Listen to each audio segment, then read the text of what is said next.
안녕하세요. 저는 결혼한 지 2년 된 30대 초반의 여성입니다. 평생의 반려자로 믿었던 남편이 바람을 피웠습니다. 남편을 용서할까도 생각했는데 시어머니가 오히려 제 탓을 하시네요. 어이가 없고 쪽팔려서 친구들한테도 못한 이야기 여기서 풀어보겠습니다. 저와 남편은 대학교 캠퍼스 커플로 만났습니다. 남편이 적극적으로 다가와서 사귀게 되었어요. 졸업 후 저는 의료 관련 회사에 입사했고 남편은 저보다 1년 정도 늦게 취직을 했습니다. 그리고 서로 3년쯤 직장 생활을 한 후 우리 둘이 사업을 한번 해보자며 의류도매 사업을 시작하게 되었어요.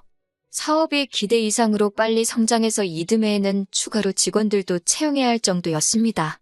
그 후 사업이 안정기에 접어들면서 남편은 저에게 청혼을 해왔고 저도 당연히 기쁜 마음으로 받아들였어요. 평생 이렇게 행복하게 살 줄 알았네요. 양가 부모님이 각자 먼 지방에 거주하고 계셨기 때문에 6년의 연애 기간 동안 따로 찾아뵌 적이 없었습니다. 그러다 본격적으로 결혼 이야기가 나오면서 만나게 되었죠. 남편에게는 작은 사업체를 운영하시는 시아버지와 전업주부이신 시어머니가 계셨고 2살 어린 여동생이 있었습니다. 처음 인사드리러 간 날 시아버지께서는 남편에게 어디서 참한 여자를 데려왔다며 제주도 좋다고 하셨습니다.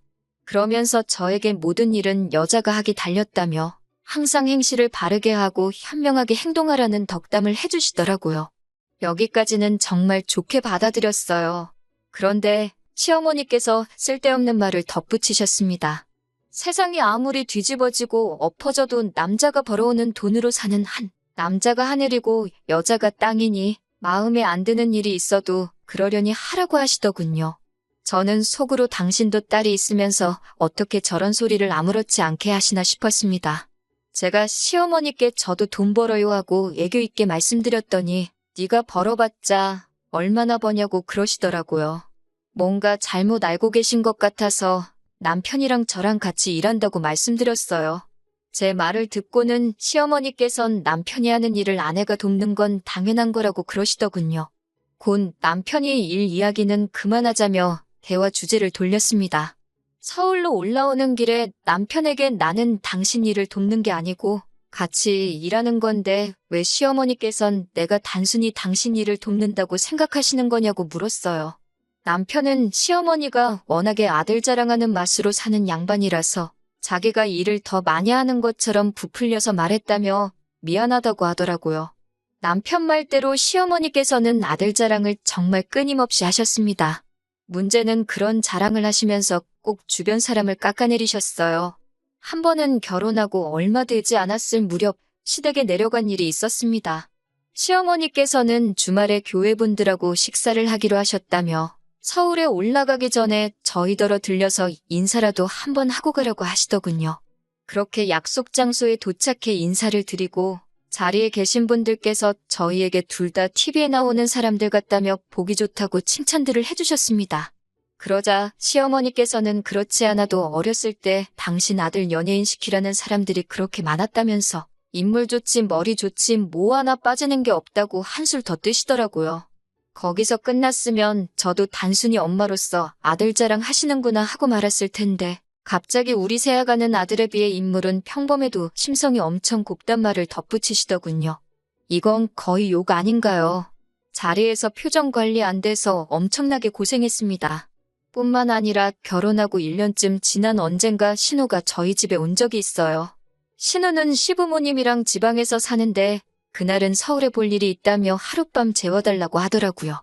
생각보다 신우가 일찍 집에 왔는데 막상 셋이 있으니 어색해서 술자리를 갖게 되었습니다. 그런데 그날따라 남편이 제일 먼저 취해서 자러 들어가고 신우랑 저랑 둘이 남게 되었어요. 신우도 이미 취할 만큼 취한 상태였는데 저더러 자꾸 쪽쪽아, 쪽쪽아 이렇게 저를 부르더라고요. 도대체 쪽쪽이가 뭐냐고 왜 저를 그렇게 부르냐고 물으니 아들 등골 빼먹고 산다고 시어머니가 저 없는 데선 저를 쪽쪽이라고 부르신다더군요. 그 이야기를 끝으로 신우는 잠들어 버렸지만 저는 억울한 마음에 밤잠을 이룰 수가 없었습니다. 다음 날 시어머니한테 전화해서 저를 아들 등골 빼먹는다고 쪽쪽이로 부르셨냐고 따지니 당황한 시어머니가 어디서 들었냐고 그러시더군요. 그러면서 하신다는 말씀이 그냥 웃자고 농담처럼 한 말이라고 완전 틀린 말도 아니지 않냐고 하시더군요. 사실 일전에 남동생이 가게를 얻는데 2천만 원만 빌려달라고 해서 제가 빌려준 일이 있거든요. 부모님보단 누나가 편해서 이야기하는 거라고 했었고 이자도 톡톡히 준다고 해서 딱 2달 빌려줬습니다.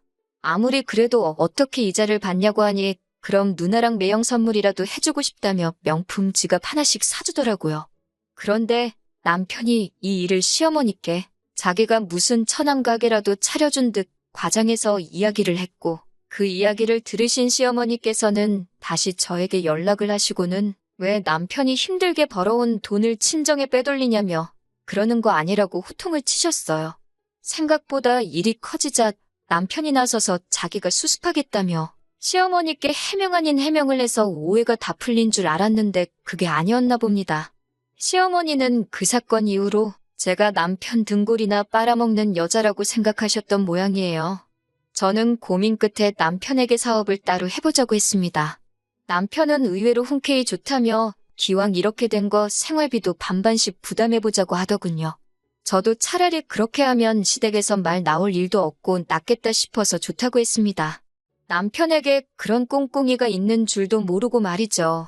저는 같이 일하던 직원 중 마음이 맞던 여직원과 작은 사무실을 얻었습니다.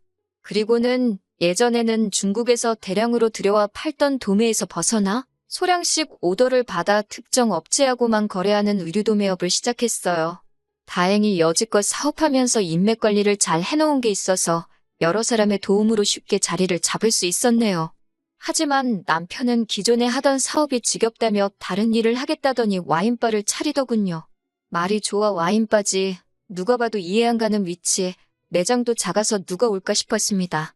그럼에도 불구하고 제가 아무 말도 하지 않았던 건 제가 남편 사업에 대해서 이러쿵저러쿵 말하기 시작하면 남편도 똑같이 제 사업에 다시 간섭할 것 같았거든요.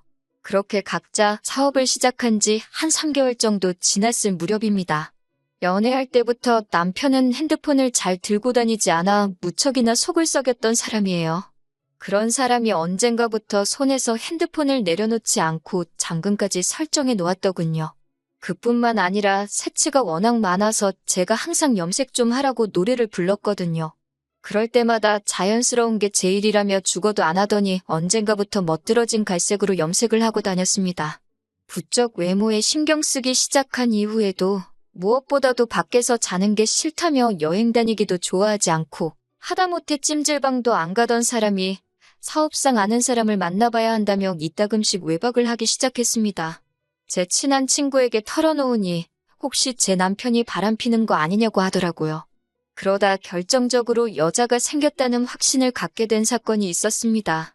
저는 그날 모처럼 쉬는 날이라 남편이랑 근교에 가서 꽃구경이라도 좀 할까 생각하고 있었어요. 하지만 남편이 아는 사람하고 상의할 일이 있어서 아침 일찍 나가봐야 한다고 했습니다. 어쩔 수 없이 집에 혼자 남아 대청소를 시작했고 그러다 남편이 미처 숨기지 못한 남편의 카드 명세서를 발견했네요. 백화점에서 값비싼 물건을 할부로 사기도 했고 결정적으로 숙박업소에 간 기록이 남아있었어요. 이튿날 돌아온 남편에게 카드 명세서를 들이밀며 바람났냐고 물으니 너무 순순히 그렇다고 하더군요. 저는 그래도 미안하다고 실수라고 사과하면 한 번은 용서해 주려고 했는데 오히려 그 여자를 사랑한다며 미안하다고 하는 그 모습에 정이 뚝 떨어졌습니다. 이혼하고 싶냐고 하니까 그건 또 잘 모르겠다는데 어이가 없더라고요.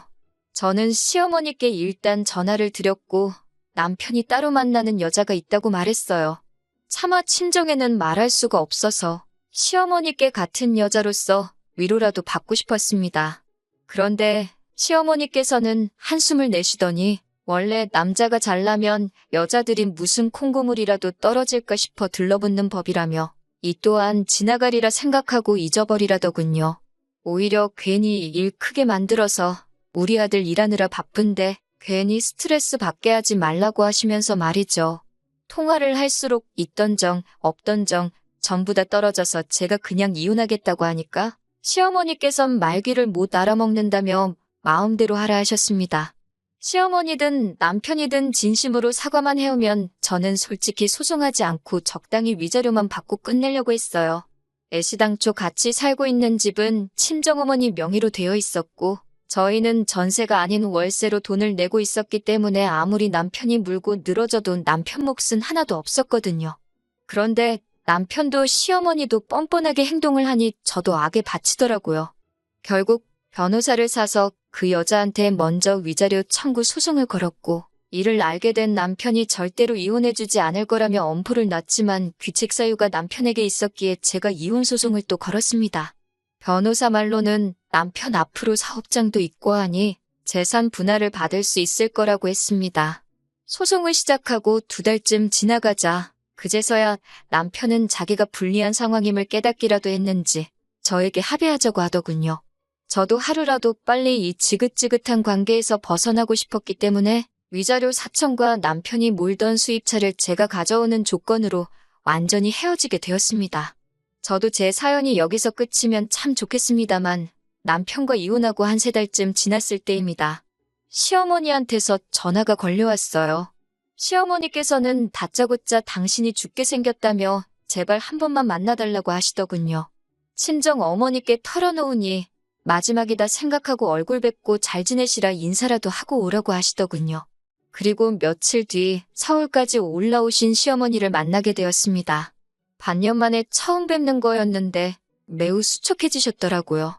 건강하시냐 물으니 갑자기 닭똥 같은 눈물을 뚝뚝 흘리시면서 시아버지가 바람이 났다고 하십니다. 시아버지가 말수가 없으시긴 해도 그러실 분 같지는 않았는데 참 별일이다 싶더군요. 시어머니 말씀은 시아버지가 이혼하자고 하는데 자식이라고 있는 것들이 두 녀석 다 돈이 있는 시아버지한테 달라붙지 자기 편을 들어주는 이가 하나 없다면서 이를 어쩌면 좋겠냐고 저더러 자기를 도와달라 하시더군요. 그 아버지의 그 아들이라더니 참 피는 못 속이는구나 싶었습니다. 저는 시어머니께 따로 해드릴 건 없고 그냥 이혼하시는 게 속 편하실 거라고 조언해드렸어요. 그러자 시어머니는 그럼 자기는 이제 뭘 먹고 사냐고 해서 소송 거시고 위자료 받으시라니까 자기는 그런 거 할 줄 모른다며 자꾸 저에게 도와달라고 하시더라고요. 저는 정말 이번이 마지막이라는 심정으로 하나부터 10까지 제가 했던 그대로 설명을 해드렸습니다. 그러더니 갑자기 시어머니가 저에게 그럼 당신 아들 돈을 4천이나 뜯어간 거냐면서 지독하다고 하시더군요. 그러면서 그 돈을 다시 내놓으랍니다. 당신 아들이 준 돈이니 당신 돈이나 마찬가지라며 그 돈으로 변호사 비용을 내셔야겠답니다. 기가 차서 정말 실소가 나오더라고요. 그동안 잊고 살았던 서름이 갑자기 복받치듯 올라와서 시어머니께 그동안 시아버지하고 자식들 등골을 쪽쪽 있는 대로 빨아먹고 사시더니 이제는 맏며느리 등골까지 빨려고 그러시냐며 왜 이렇게 염치가 없으시냐고 쏘아댔습니다. 그러자 시어머니가 말 다 했냐고 화를 내면서 마시고 있던 냉수를 제 얼굴에 끼얹으시더군요. 저도 질세라 제 앞에 있는 주스를 시어머니 얼굴에 끼얹으면서 이제 엄연히 남남인데 막 하지 마시라 했습니다.